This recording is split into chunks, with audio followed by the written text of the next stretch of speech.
and return after a few hours. She then helps her mother in house and join her brothers in taking care of their goats. तो वो बहुत लंबा उसको जाना पड़ता है, काफ़ी लंबा टाइम लग जाता है उसे पानी को लाने में। और उसके बाद जब वो घर आती है तो घर में आने के बाद वो अपनी मम्मी की मदद करती है, जैसे कि आप सब भी अपनी मदर की मदद करते होंगे।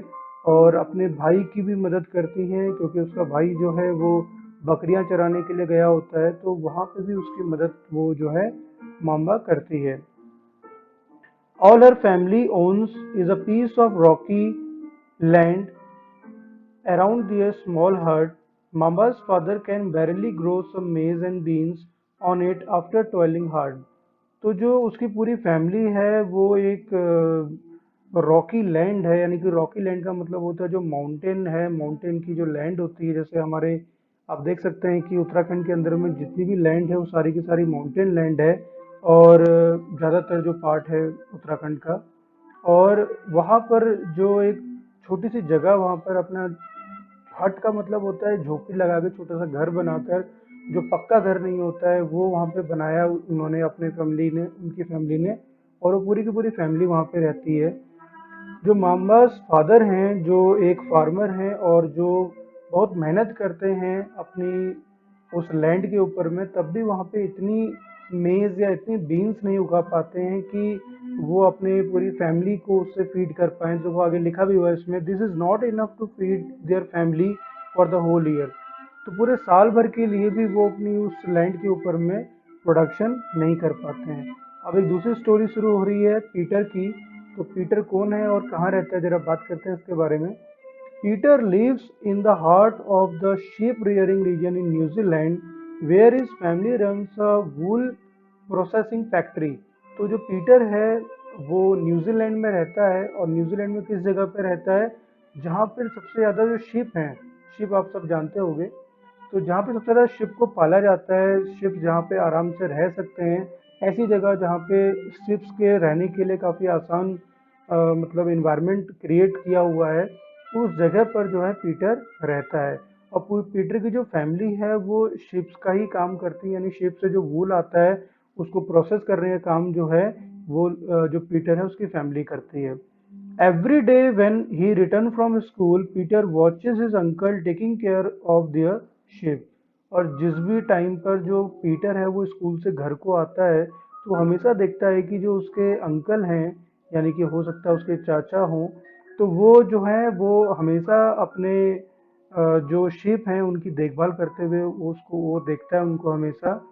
Their shipyard is situated on a wide grassy plain with hills in the far distance.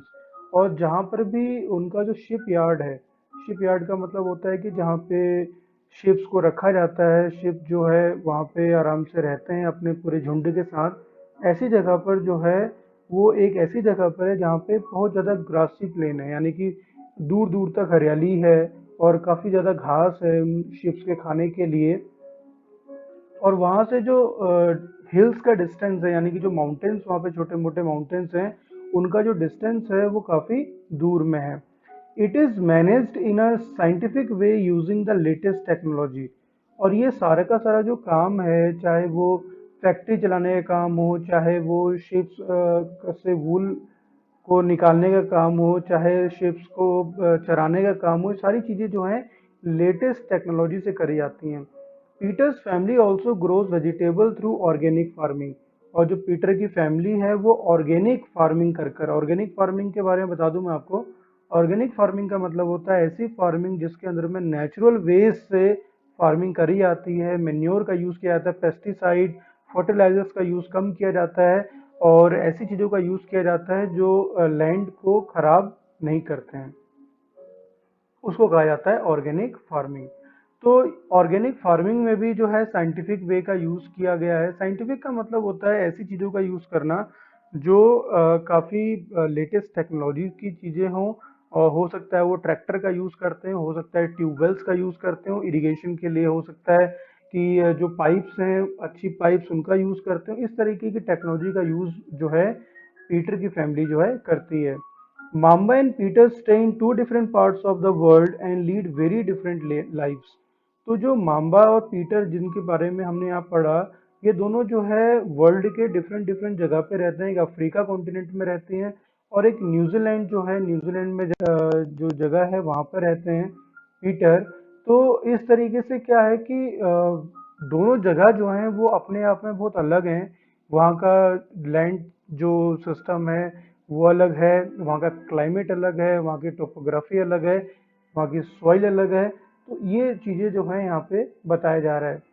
This difference is because of the difference in quality of land, soil, water, natural vegetation, animal and the uses of technology। तो देखो यहाँ बता भी दिया कि क्या differences है उनके बीच में। तो उनका डिफरेंसेस लैंड के बारे में है, वहाँ की लैंड कैसी है, वहाँ की सॉइल कैसी है, वहाँ का वाटर कैसा है। आपने देखा जो पीटर की फैमिली है उनको वाटर की कोई सी भी तरह की प्रॉब्लम नहीं है। वहीं अब जो माम्बा है उसकी फैमिली में जो वाटर है उसकी प्रॉब्लम है। नेचुरल वेजिटेशन की अगर बात करते हैं तो नेचुरल वेजिटेशन भी उतना अच्छा नहीं था वहाँ पे अफ्रीका में, और वहीं न्यूजीलैंड में काफ़ी अच्छा नेचुरल वेजिटेशन हमको देखने को मिला। एनिमल्स जो थे वहाँ पे और जो टेक्नोलॉजी का यूज़ था, हमने देखा पीटर की फैमिली जो है लेटेस्ट टेक्नोलॉजी का यूज़ करती है, वहीं माम्बा की फैमिली जो है लेटेस्ट टेक्नोलॉजी का यूज़ नहीं करती है। उनको अभी भी पानी लेने के लिए इतनी दूर पैदल जाना पड़ता है। The availability of such resources is the main reason place different from each other। तो जो जगहें हैं वो अलग अलग किसकी वजह से होती हैं? इन्हीं चीज़ों की वजह से होती है जिनके बारे में अभी हमने बात करी, land, soil, water, natural vegetation, animal और टेक्नोलॉजी। अब बात करते हैं हमारा जो टॉपिक है लैंड, इसके बारे में बात करते हैं। और इससे रिलेटेड जितने भी टॉपिक होंगे लैंड से रिलेटेड, हम उन सबको जो है इस वीडियो में फिनिश करेंगे। Land is among the most important natural resources. तो जैसे कि लैंड सबसे, जो नेचुरल रिसोर्सेज है उनमें सबसे इम्पॉर्टेंट में से एक जो है वो लैंड भी है। It covers only about 30% of the total area of the earth surface and all parts of this small percentage are not habitable. और जो पूरे के पूरा जो हमारा अर्थ का सरफेस है उसमें से हम सिर्फ 30% जो है उस एरिया में जो है हमारा जो पूरे वर्ल्ड की पॉपुलेशन है वो रहती है। और उसमें से भी कुछ परसेंटेज ऐसा है जो रहने के लायक नहीं है, हमारे वर्ल्ड में रहने के लायक बिल्कुल भी नहीं है। रहने के लायक क्यों नहीं है? क्योंकि हो सकता है वो माउंटेन एरिया हो सकता है कि वहाँ पे बहुत ज़्यादा डेंस फॉरेस्ट हो सकता है कि वहाँ पे जो है वो लैंड ऐसा, सरफेस ऐसा हो जहाँ पे रहने के लायक ह्यूमन नहीं रह सकता हो। तो ऐसी जगह जो है वो इन नॉट हैबिटेबल जगह कही जाती हैं। The uneven distribution of population in different parts of the world is mainly due to the varied characteristics of land and climate। और जो पॉपुलेशन जो जिस तरीके से अनइवन डिस्ट्रीब्यूशन है, यानी कि किसी जगह पर तो हम देखते हैं कि बहुत सारे लोग रह रहे होते हैं, वहाँ की जो पॉपुलेशन है बहुत ज़्यादा होती है, और कुछ जगह ऐसी होती है जहाँ की पॉपुलेशन बहुत कम होती है। तो इसको कहते हैं अनइवन डिस्ट्रीब्यूशन, यानी कहीं ज़्यादा और कहीं पे कम होना। इसका सबसे बड़ा रीज़न है वहाँ के लैंड और क्लाइमेट की वजह से। क्योंकि जो लैंड है अगर रहने के लायक नहीं होगी लैंड, और क्लाइमेट अगर वहाँ पे सुटेबल नहीं होगा ह्यूमन बीइंग के लिए, तो लोग ऐसी जगह पे ज़्यादा रहते हैं जहाँ पे लैंड और क्लाइमेट ह्यूमंस के लिए काफ़ी कंफर्टेबल हो। और ऐसी जगह पे जहाँ पे लैंड और क्लाइमेट जो है अच्छा नहीं होता है वहाँ पे लोग कम रहते हैं। हम देख सकते हैं इसका एग्जाम्पल, जो हमारा जैसे लेह लद्दाख वाली जो जगह हैं वहाँ पे लोग बहुत कम रहते हैं। वहाँ का जो क्लाइमेट है और वहाँ की जो लैंड है वो ह्यूमन के सर्वाइवल के लिए उतनी कंफर्टेबल नहीं है। वहीं अगर हम देखें प्लेन्स एरिया में, जैसे दिल्ली हो गया, मुंबई हो गया, ये ऐसी जगह है जहाँ पे बहुत ज़्यादा लोग रहते हैं, क्योंकि यहाँ पे सारे के सारे रिसोर्सेज बहुत आसानी से अवेलेबल हैं। और यहाँ की जो लैंड है और यहाँ का जो क्लाइमेट है वो ह्यूमन बीइंग के लिए बहुत ही सुटेबल है सर्वाइवल के लिए। The rugged topography, steep slopes of the mountains, low-lying areas susceptible to water logging, desert areas, thick forested areas are normally sparsely populated or uninhabited। तो देखो इसमें बताया हुआ है कि कौन सी जगह पे लोग ज़्यादा रहते हैं और कौन सी जगह पे लोग कम रहते हैं। तो ऐसी जगह जो रग्ड टोपोग्राफी होती है, यानी कि ऐसी टोपोग्राफी का मतलब लैंड सरफेस, जिस लैंड सरफेस के ऊपर घर आसानी से नहीं बनाया जा सकता है, ना वहाँ पे ढंग से इंसान चल सकता है, उसको बोलते हैं रग्ड टोपोग्राफी। स्टीप स्लोप्स यानी कि जो पहाड़ की जो ढलाने हैं वहाँ पे भी लोग नहीं रहते हैं। Low lying area susceptible to water logging, ऐसी जगह है जहाँ पे बहुत आसानी से पानी भर जाता है, जमा हो जाता है, लोग ऐसी जगह पे भी नहीं रहते हैं। डेजर्ट एरिया में भी लोग नहीं रहते हैं। थिक फॉरेस्ट एरिया में भी लोग नहीं रहते हैं, और यहाँ पे जो पॉपुलेशन है बहुत ही स्पार्सली पॉपुलेटेड होता है, यानी कि बहुत ही कम लोग जो है इसी जगह पे रहते हैं। और किस जगह पे रहते हैं लोग? Plains and river valleys offer suitable land for agriculture, hence these are the densely populated areas of the world. ऐसी जगह है जहाँ पर प्लेन्स हैं, प्लेन्स यानी कि ऐसी टोपोग्राफी है जहाँ पे आसानी से घर और आसानी से इंसान चल सकता है, रोड्स बनाई जा सकती हैं, स्कूल्स बनाए जा सकते हैं, हॉस्पिटल बनाए जा सकते हैं, रिवर है जहाँ पे यानी कि पानी की कोई प्रॉब्लम नहीं है। ऐसी जगह जो है एग्रीकल्चर के लिए भी सुटेबल होती है और ह्यूमन के सर्वाइवल के लिए भी सुटेबल होती है। तो ऐसी जगह जो होती हैं काफ़ी ज़्यादा डेंसली पॉपुलेटेड होती है, यानी कि बहुत सारे लोग जो है ऐसी जगह पर रहते हैं। अब आता है हमारा लैंड यूज़। लैंड यूज़ को अगर देखें तो लैंड यूज़ का मतलब होता है किस तरीके से लैंड जो है यूज़ करी जा रही है, यानी कि किन किन पर्पस के लिए जो है लैंड का यूज़ किया जा रहा है। तो जरा बात करते हैं इसके बारे में। Land is use for different purposes such as agriculture, forestry, mining, building houses, roads and setting up of industries. अगर लैंड का यूज देखा जाए तो लैंड बहुत तरीके से यूज हो करी जाती है, चाहे वो एग्रीकल्चर के लिए हो, यानी कि अगर एग्रीकल्चर करना होगा, फार्मिंग करनी होगी तो वो कहाँ पे होगी? लैंड के ऊपर होगी। अगर फॉरेस्ट्री यानी कि अगर फॉरेस्ट बनाना है तो वो भी लैंड के ऊपर में होगा। माइनिंग अगर करनी है तो वो भी लैंड के ऊपर में होगी, यानी लैंड के अंदर से करी जाती है, एक्सट्रैक्ट किया जाता है लैंड के अंदर में चीज़ों को। बिल्डिंग बनानी है, हाउस बनाने हैं, रोड्स बनाने हैं, इंडस्ट्री सेटअप करनी है, ये सब लैंड के ऊपर होगा, यानी कि लैंड का यूज़ किया जा रहा है। यानी जिस जगह पर जो इंसान जो है वो चल फिर सकता है, उसके ऊपर उसका यूज़ कर सकता है अपने घर बनाने के लिए या डिफरेंट चीज़ों को बनाने के लिए, तो उतनी लैंड जो हो जाती है उस चीज़ से कवर हो जाती है, यानी कि वहाँ पे उस लैंड का क्या हो गया? यूज़ हो गया। This is commonly termed as land use, तो इसको लैंड यूज कहा जाता है। Can you list out the different ways in which Mumbaj and Peter's family use their land? अब ये क्वेश्चन आपका है कि आप लिस्ट बनाओगे पीटर्स ने जिस तरीके से, पीटर की फैमिली ने जिस तरीके से वहाँ पे लैंड का यूज़ किया, और माम्बा की फैमिली किस तरीके से लैंड का यूज़ कर रही है, ये आपका वर्क है, आप इसको अपनी कॉपी में करोगे। The use of land is determined by physical factors such as topography, soil, climate, minerals and availability of water. ऐसी जगह की लैंड ज़्यादा यूज होती हैं जिस जगह की टोपोग्राफी अच्छी होती है, वहाँ की सॉइल अच्छी होती है, वहाँ का क्लाइमेट अच्छा होता है, मिनरल मिलते हैं, वहाँ पे वाटर की अवेलेबिलिटी होती है।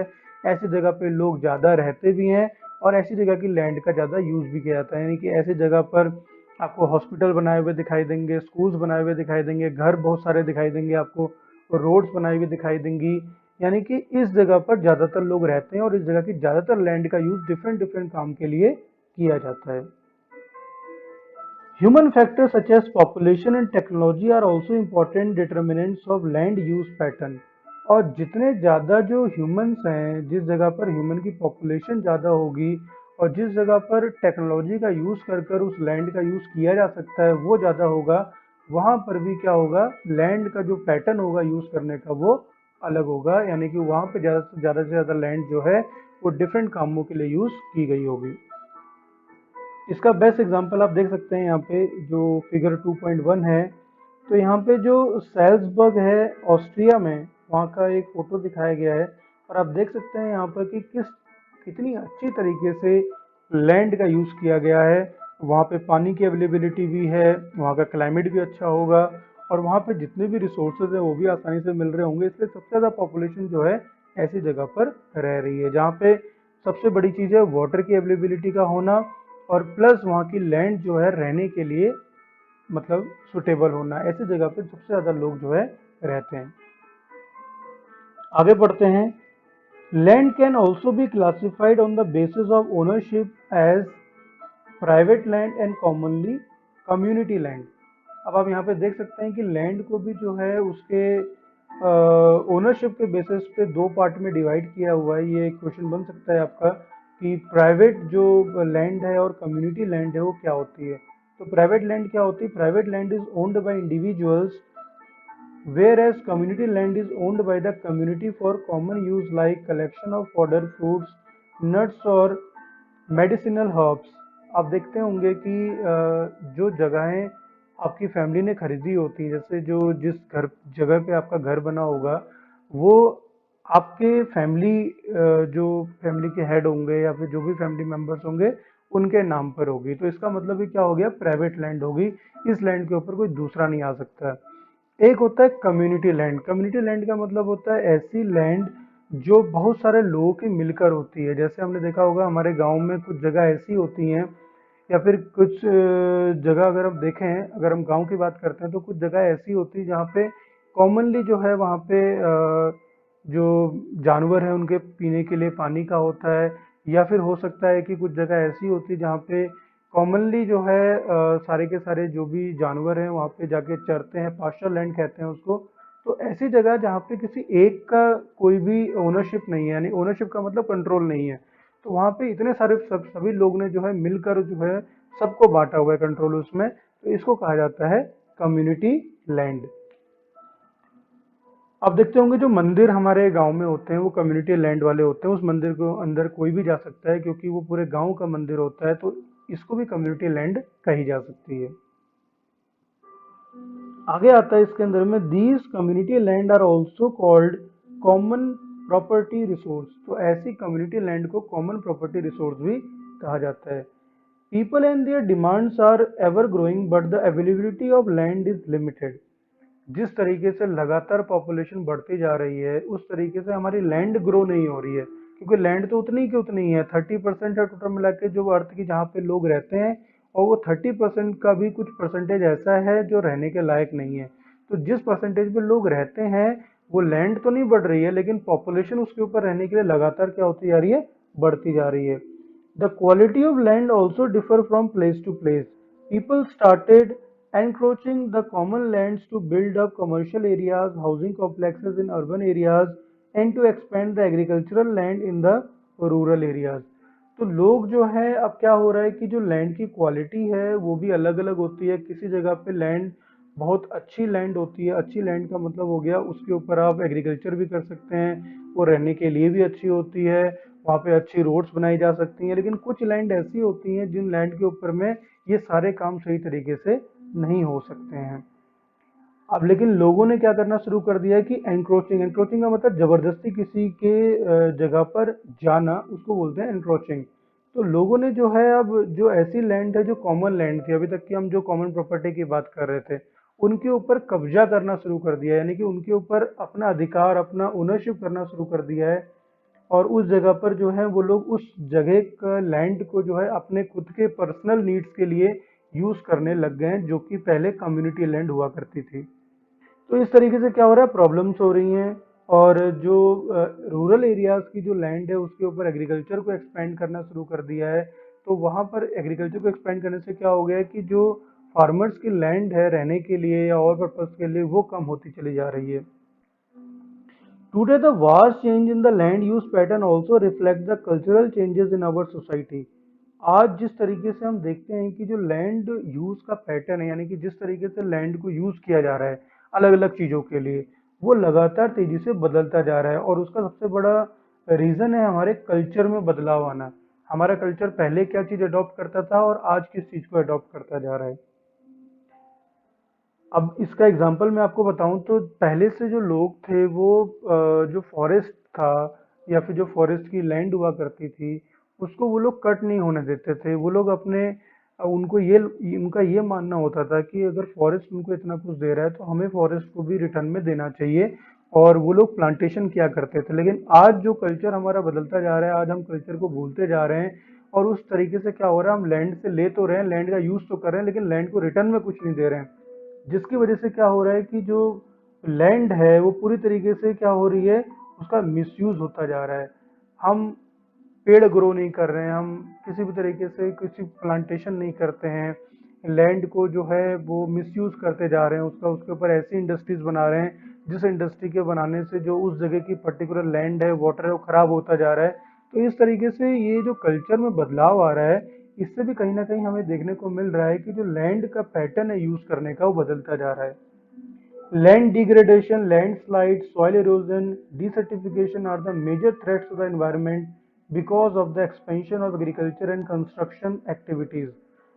और जो लैंड डिग्रेडेशन है, लैंड डिग्रेडेशन का मतलब है जो लैंड का जो वैल्यू है या फिर लैंड की जो फर्टिलिटी जिसको हम कहते हैं, उपजाऊपन जो होता है, वो लगातार डिग्रेड होता जा रहा है, यानी गिरता चला जा रहा है।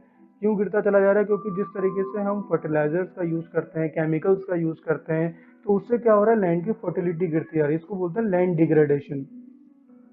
लैंड स्लाइड्स होती हैं, आपने देखा होगा कि बहुत जगह पे क्या होती है, लैंड स्लाइड हो जाती है, क्योंकि उस जगह की हम पेड़ को कट कर देते हैं, और जिसकी वजह से जो पेड़ ने पहले लैंड को पकड़ा होता है, अब वो पेड़ के हट जाने से वो लैंड ज़्यादा बारिश होने से वो खिसक जाती, गिर जाती है। सॉइल इरोजन हो जाता है, ज़्यादा पानी किसी लैंड के ऊपर लगातार अगर गिरता रहेगा तो उस लैंड की फर्टिलिटी भी कम होती है, उस लैंड का जो अपर लेयर है वो भी चली जाती है।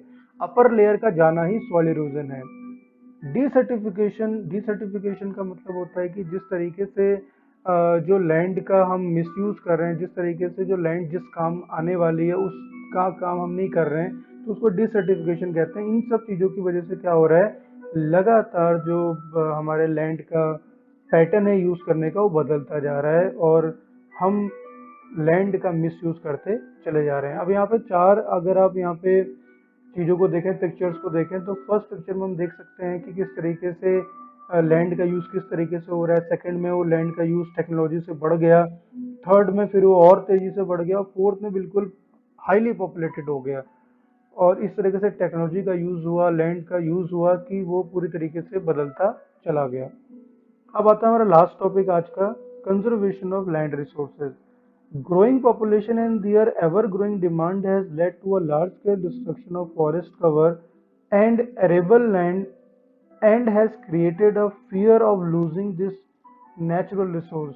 जिस तरीके से पॉपुलेशन बढ़ती जा रही है, जिस तरीके से लोगों की डिमांड बढ़ती जा रही है अलग अलग चीज़ों के लिए, कोई चाहता है हम घर बनाएं, हर कोई चाहता है हम घर बनाएं, हर कोई चाहता है कि हमारी पर्सनल जो है, हम अपनी गाड़ी को खड़ा करने के लिए जगह हमें चाहिए, या फिर जिस तरीके से भी लोग अलग अलग पर्पसेस के लिए लैंड को खरीद रहे हैं और लैंड का यूज़ कर रहे हैं, उस तरीके से हर किसी के लिए लैंड बचेगी नहीं, क्योंकि पॉपुलेशन बढ़ती जा रही है।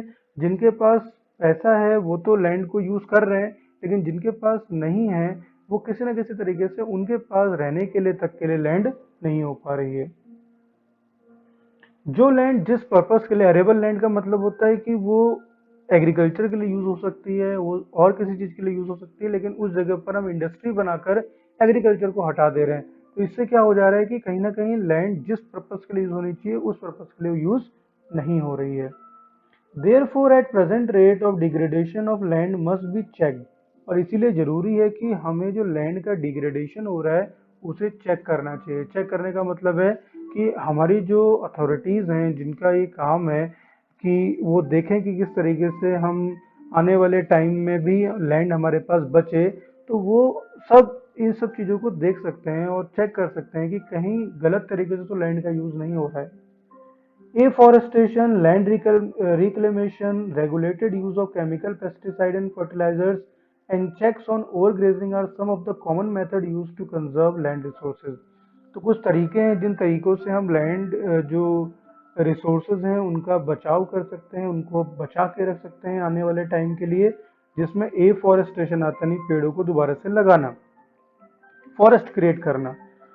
लैंड रिक्लेमेशन, यानी कि ऐसी लैंड जो पहले खराब हो चुकी है, उस लैंड के ऊपर में डिफरेंट मेथड्स का यूज कर कर उसको दोबारा से ठीक करना। Regulated use of chemical pesticides and fertilisers, तो हमेशा चेक करना है कि ज़्यादा किसी लैंड के ऊपर पेस्टिसाइड्स और फर्टिलाइजर्स का यूज़ ना हो, क्योंकि उससे उसकी लैंड का जो फर्टिलिटी है वो कम हो जाती है। और इस तरीके से जो ओवर ग्रेजिंग है, यानी कि जानवर जहाँ पे पास्चर लैंड होती है, जहाँ पे जानवर चरते हैं, अगर वो एक तरीके से करें तो भी अच्छा है, अगर वो ज़्यादा कर देते हैं तो उससे भी प्रॉब्लम हो सकती है। तो इस तरीके का यूज़ कर कर हम कहीं ना कहीं अपनी लैंड को बचा सकते हैं, कंजर्व कर सकते हैं। तो ये था बच्चों आज का टॉपिक। थोड़ी सी वीडियो बड़ी जरूर हो गई है, लेकिन बहुत इंटरेस्टिंगली मैंने आपको लाइन बाय लाइन चीज़ों को बताया है, आप इसको समझो। और फिर मिलते हैं आपसे नेक्स्ट वीडियो में। उस वीडियो को हम कोशिश करेंगे कि हम छोटी से छोटी हो, ज़्यादा लंबी वीडियो हम नहीं बनाएंगे। Thank you.